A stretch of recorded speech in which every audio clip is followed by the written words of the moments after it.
Hey headphone people, welcome back to the channel. MrAyrit here. Got a couple of really nice IEMs that we're looking at today, and this was an interesting comparison for me. A friend of the channel sent these over, so thank you, Stegs, for doing that. So we've got the Thieaudio Oracle versus the Dunu SA6, and I've heard a lot about both these IEMs. They both seem to be pretty well regarded, and that's true. It's true for both of them, and to be honest, I really had a difficult time picking a preference, and I'm still not sure if I have a preference. It kind of depends on a lot of different factors here. So let's see what makes these IEMs good. We'll look at some of the accessories that come with them, and of course we'll get into the sound differences between them and why you might want one over the other, although they are both very good. Okay, so first thing you probably need to know about both these IEMs is they both come in around the $500 mark, maybe a little bit more than that, so pretty equivalent in that regard. And they come with a lot of the same stuff. Now I'm getting these used sent to me, so I'm not sure exactly what they come with new, but we'll take a look at kind of like the different cables and just what I have with them anyway, and I'm just going to assume this is kind of what they came with. So first off, the Dunu comes with, just like a little leather case. The one thing I don't like about this is it's got some straps in here that prevent it from just opening up, which I found to be kind of a pain in the butt personally. What you'll see in this, and what's really cool about the Dunu, is the cable is like a system actually. So it comes with, balanced and 4.4, and then you've got here's just like a 3.5 that's on the cable, and all these are interchangeable. It's kind of like a little heart system, except it looks like it comes stock with it, which is pretty cool. Cable's a nice cable. It doesn't tangle too much. These are both 2-pin connectors on them, so I really like the cable of both of them. I mean, the Thieaudio cable is, again, it's also a 2-pin. Now it's got a fixed 2.5 balance, but again, if we look at what it comes with, it also comes with some adapters that are quite nice as well. So I mean, they both kind of have great cable systems really, and I don't think you'll probably have a need to replace them. As far as the Thieaudio, I don't know if this is stock, but they were sent to me in this like little Pelican case, so I don't know if that's stock, but if it is, that's pretty sweet. I really like that case, and it's definitely secure and easier to use than the one that the Dunu came in for me. Let's take a look at these IEMs. They're actually pretty similar, honestly, when you look at them. As far as shape goes and fitment goes, they're very, very close to the same. I found them to be about equally comfortable, which is to say adequate. One thing that I found out was that the Dunus over time, for whatever reason, my left ear would start to get like a hot spot in it with the Dunus, and so over time, I guess my preference is for the Oracles, but if it was short listening, it didn't really make a difference.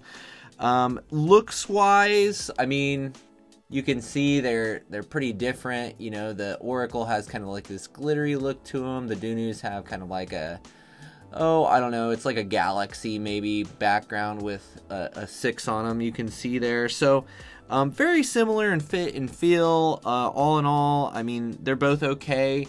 Comfort is going to be a very subjective thing. Again, for me, maybe the Oracles edge out just a little bit in that regard, but that's going to depend on you. So let's talk sound, and this is where it's pretty interesting because my initial reaction was that I much preferred the Dunu SA6 over the Oracles. When I first started trying them out, I thought the Oracles came off like a little bit thin and unbalanced. I felt like they were way more bright tilting. And that was when I was using them though with the Thieaudio UTWS5 system here, right? And so that's how I tested them initially, and like I said, I felt like the Dunu was overall better balanced, had better bass. It's just a richer, more powerful, more engaging listen.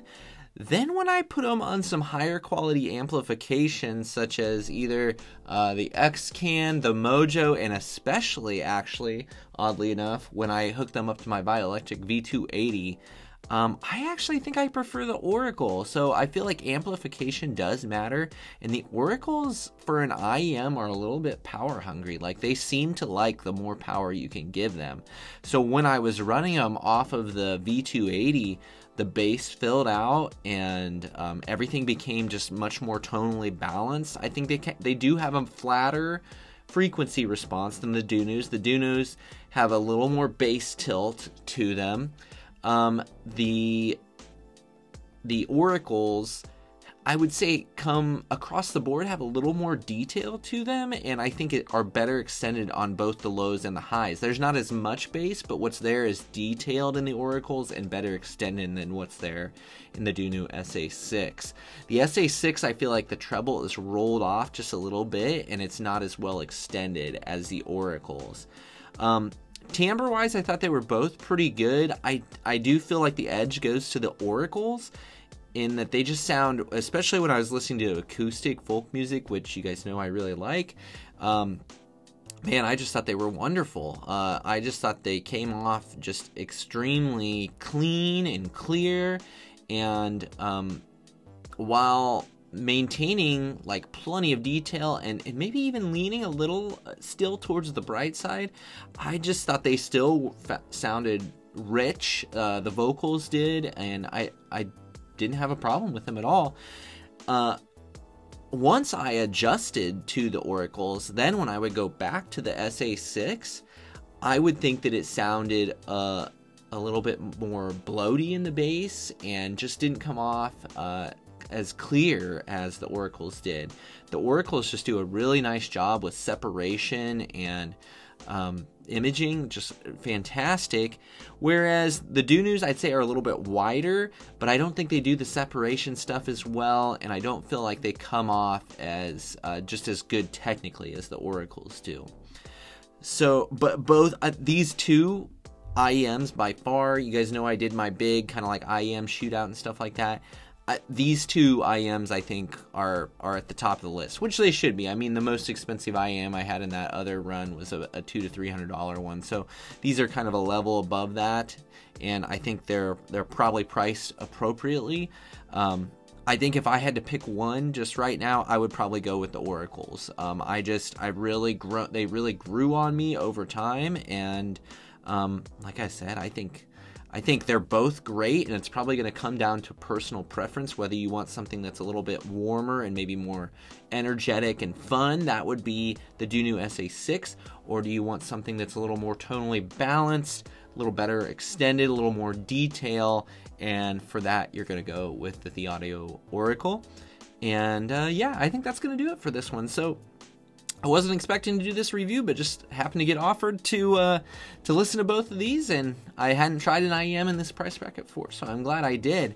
I mean, it's interesting. IEMs are an interesting thing because I feel like you definitely don't feel like you're getting as much for your money with them, because case in point, I mean, I just bought a ZMF Atticus for $500, so that's the same price as these. And it just seems like you're getting a lot more for your money here. I don't know that the sound quality is that much better, but it feels like you're getting more for your money, you know what I mean?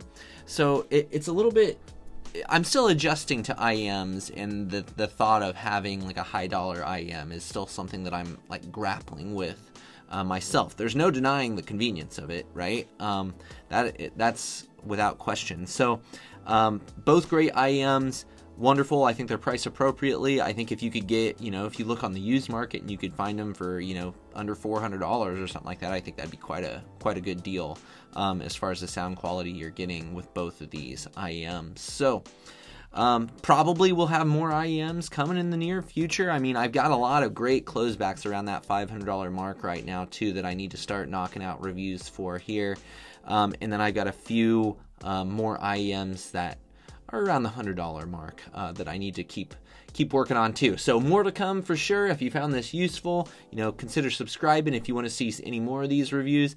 Have alternate opinions, or if you want to post your experience with these IEMs, definitely drop that down below. And hopefully I will see you in the next one.